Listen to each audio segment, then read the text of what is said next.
Good morning, Sarah. Well, you can see behind me the barricades that state police have already set up. This is on the southbound I-85 exit ramp. But if you move forward with me over here, that Squirrel Level Road up above, that's where the center of their investigation is really taking place. Again, we're still working to get information as to what exactly caused this over here. But I want to show you just how many units there are responding to this. Take a look at the street down here with all of the fire trucks, ambulance, EMS. Do we know yet what started the fire? Not yet, Sarah, but this is just a terrible scene, and I've actually been speaking to a couple of residents and their experiences as they were fleeing out of this building. One man tells me that he credits his dog for saving his life. Andrew was mentioning it earlier. It is the scraping issue. Maybe the brush will help me off a little bit, but really you're going to be getting your arm worked out in. It is a good scraping job that you're going to be needing to do when you're here, and even so, you might still have some other issues. We tried getting in my car earlier. Okay, there we go. Takes a few good tugs to get it open, but it shouldn't give you too much trouble. And I've seen firsthand just the traffic. When I say traffic, I mean a parking lot. Those trucks have been sitting there since we've been here all this time. And when I say they have not moved an inch, they have not moved an inch, not a centimeter for this. We've actually seen people get out of their cars in order to go get food and walk back. I've never seen so many people walking up and down openly on a main road for this. It has been just devastating for this community. We've seen well over 1,000 people enter this memorial service that's happening behind me. Some of them going in because they knew Officer Sutton personally and wanted to remember him. Others coming saying that they didn't know him at all, but still wanted to pay that final respect. But there's a lot that you can be excited for if you were lucky enough to get your hands on a ticket. And Andrew, I know that I was boasting that I wasn't wearing a coat. I was weak. I put the coat on. It did get really cold, but I swear it is nice. It's perfect snowball weather. I'm telling you, because look, you just pick it right up. It's absolutely clumping, and I want to show you this because I'm really proud of it. It's my art project that I made in between. This is our snowman. He's the NBC 12 snowman. He might be the saddest thing you ever saw because he's slightly melting on top of the engine, but he doesn't have a name, and he was very easy to make. It's the knock on the door and a friendly face. How you doing, Carlisle? Rounding the corners. Nurses are the backbone of care facilities. The problem is there just aren't enough. We are hearing time and again from our members who have been in this line of work for 30 or 40 years who say they have never seen the workforce challenges as bad as they are today. Hospitals, retirement homes, assisted living facilities, all reporting record low employment numbers.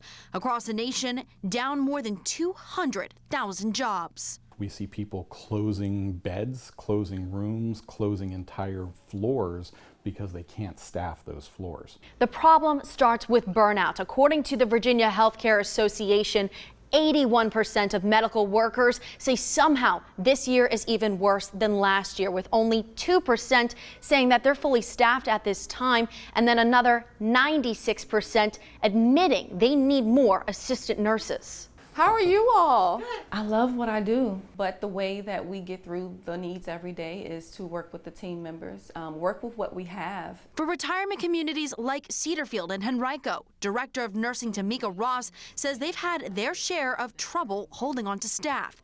But she says she isn't going anywhere because she knows just how much her residents need her. Every day is different. And the job isn't easy, but when you love what you do, you find a way. And facilities want nurses like her.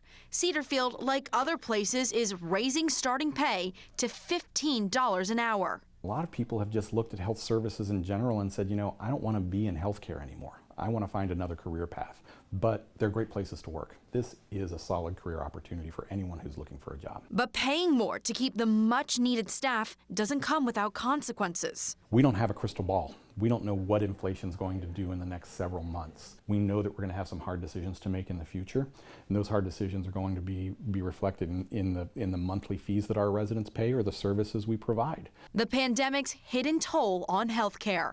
We know patients with COVID-19 are filling up the beds, but those caring for the patients are wearing thin with no end in sight. We were thinking this was going to be a days or weeks or months maybe issue.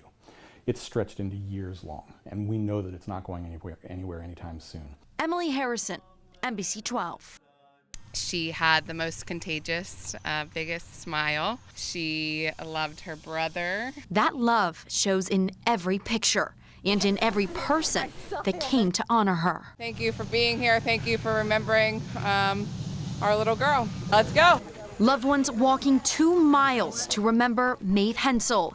The little girl died in April 2020 due to sudden unexplained death in childhood, or SUDC.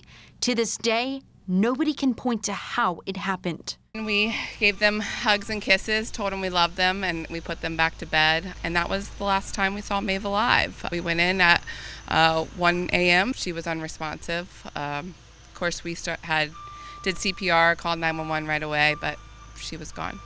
This is the second time the Hensels have walked in her memory, some coming in person, others doing it around the state and abroad. But it's the first time the White family came with their own story to tell. We lost our 2-year-old to Preston.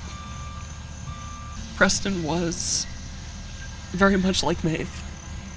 A happy, silly, extremely loving child that, more than anything, probably taught us the best way to live life. Preston died in March, also due to SUDC. Both families have bonded over the terrible tragedies, and both are resolved to bring awareness to an issue most have never heard of. The number that we've learned is 400 children a year. No one has ever mentioned to us SUDC or the possibility of sudden unexplained death in a child. That's why the Hensels and White families continue to walk each year, remembering the children like Maeve and Preston. Give those extra hugs and kisses and love, and take that extra time, as you know, we really aren't promised another day. On your side in Midlothian, I'm Emily Harrison, NBC 12. Well, the Ellis family says they never expected anything like this, and we joined them as they walked room to room in this house that is now going to be their home.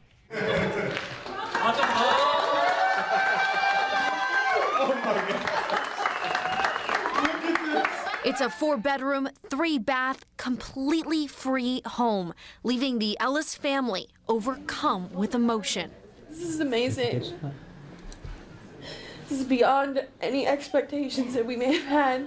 Marine Corps Lance Corporal Nick Ellis was injured while serving in Iraq. He suffered face and rib injuries, as well as a traumatic brain injury.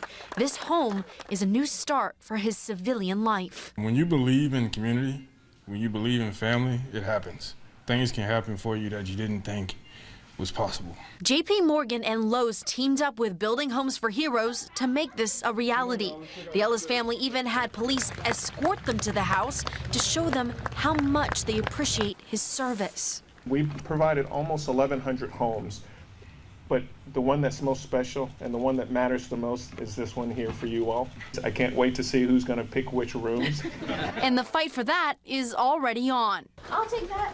As their children have divvied up the rooms. Just thank you so much. Truly, you took your time out away from your families and your jobs to spend time for mine. And I will never forget this for as long as I live. Thank you.